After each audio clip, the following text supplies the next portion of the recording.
amahoro iwacu amahoro iwanyu ntimwibagire gufyonda kuri subscribe no kubisangiza abagenzi banyu. Bana natwe mu ncamake y'amakuru agezweho mu gihugu c'u Burundi. Ishirahamwe Enabel au Burundi, Agence Belge de Développement, yaraye ironkeje ubushikiranganji bw'amagara y'abantu no kurwanya sida imfashanyo igizwe n'ibikoresho vyo mu biro n'ivy'ubuhinga bwa none. Ivyo bikoresho bikazofasha mu kongereza umwimbu w'ibikorwa. Jean-Baptiste Nzorironkankuze, umunyamabanga ntayegayezwa muri ubwo bushikiranganji, akaba ari we yavyakiriye.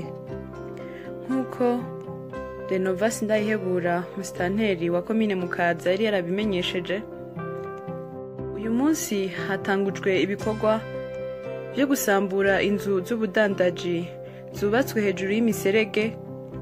Ivyo bikorwa bikaba vyatanguriye muri zone Buyenzi.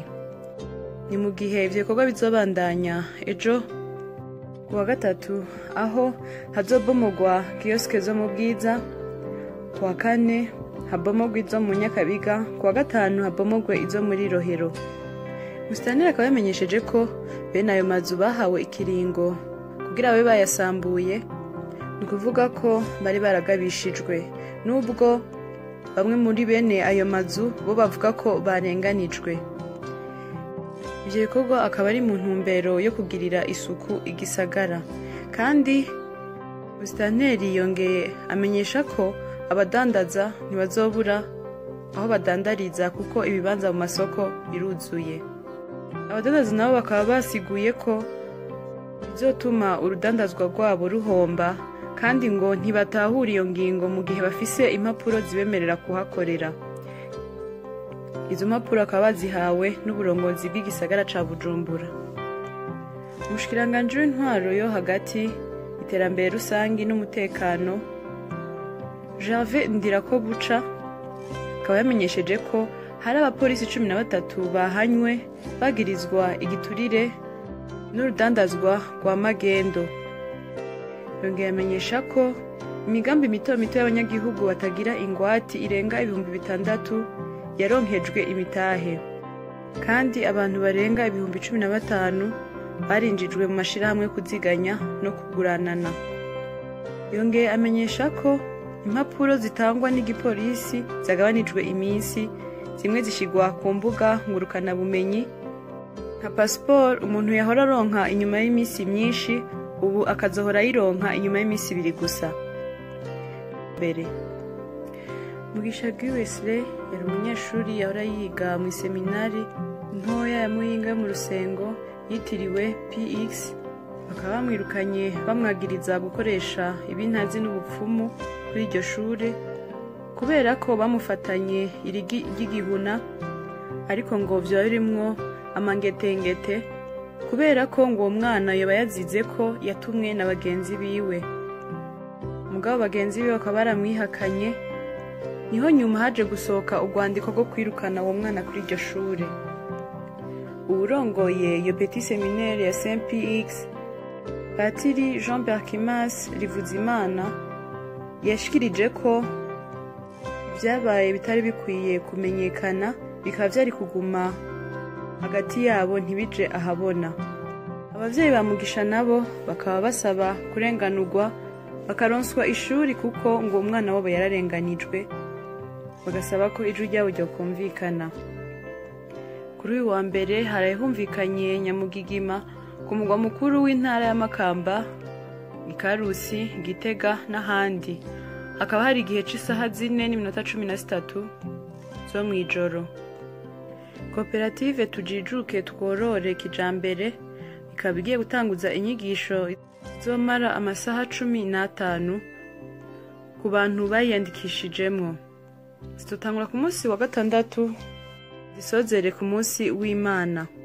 Ariko n'abatiyandikishije bifuza kwiyandikisha ngo baraciyandikisha gushika ku munsi wa kane saa 10. Hamwifuza wese kwitaba izo nyigisho asabwa ko yotonda yitwaje ikaye n'ikaramu yo kwandika ivyo bazokwigishwa. Aho ni mu gihe hariyo n'abandi baheruka gufata izo nyigisho baronkejwe amasertifika. bakaba bashima izo nyigisho bahawe kuko ziko ngo zirabagirira akamaro kanini. Mu gihe bahora bimbura amatoni yababa 10,000 y'ibigori, ubu bakaba biteze umwimbu ushimishije ungana n'amatoni arenga 15,000. Aho ni mu ntara ya Kayanza, bikaba vyavuye ku mbuto nziza zakoreshejwe hamwe n'ikirere cababereye ciza ku biterwa nk'ibigori. Iyo ntara ya Kayanza ikaba isanzwe izwi cane mu kwimbura ibiraya, imboga, ibitunguru n'ivyamwa. Jacques David, umwe mu bayoboye ishirahamwe World Food Program, akaba yamenyesheje ko umugambi wa cantine scolaire ukibandanya mu gihugu c'u Burundi. Yongeye avuga ati hatanzwe ibifungurwa ku banyeshuri 412 mu gihugu c'u Burundi kuva uyu mwaka utanguye. Institut Supérieur Paramédical de Gitega ni ikigo cigisha ubuganga mu ntara ya Gitega, kikaba caraye kironse uruhusha rwo kugurura ibisata 2 bishasha vy'inyigisho za kaminuza, anesthésie et réanimation hamwe na santé mentale et psychiatrie.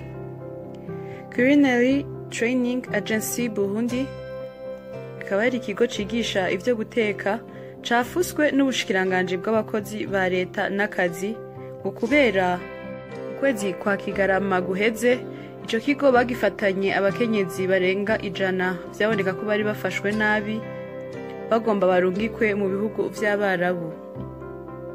Abajejwe ikigo kigenzura inyubako n'uburaro Obuha barakuwe basubirizwa n'abize ibijanye no kubaka Jean-Pierre Gatore w'Imuramvya hamwe na Ingenieur Marius Miburo ava mu Kirundo.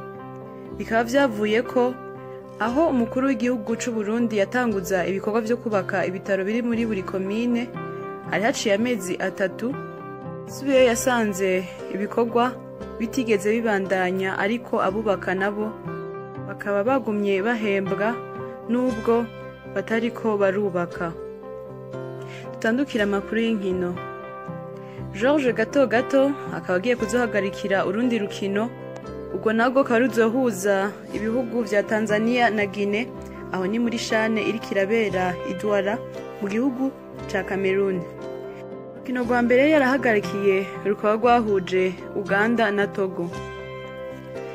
Imigwi ibiri izokina finale y'igikombe c'ubumwe bw'abarundi ariyo Coupe de l'Unité yamenyekanye kuri uyu wa 26/0, aho kuri stade Ingoma Rukinzo FC yatsinze igitsindo 1-0 Olympic Star, hama kuri stade Ruyigi Flambeau du Centre itsinda 1-0 Aigle Noir.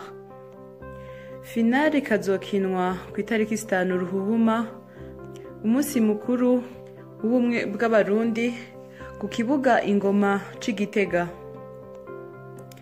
Iyo ikaba yari incamake y'amakuru avugirwa mu gihugu c'u Burundi.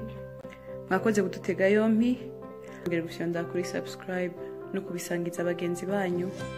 Murakoze.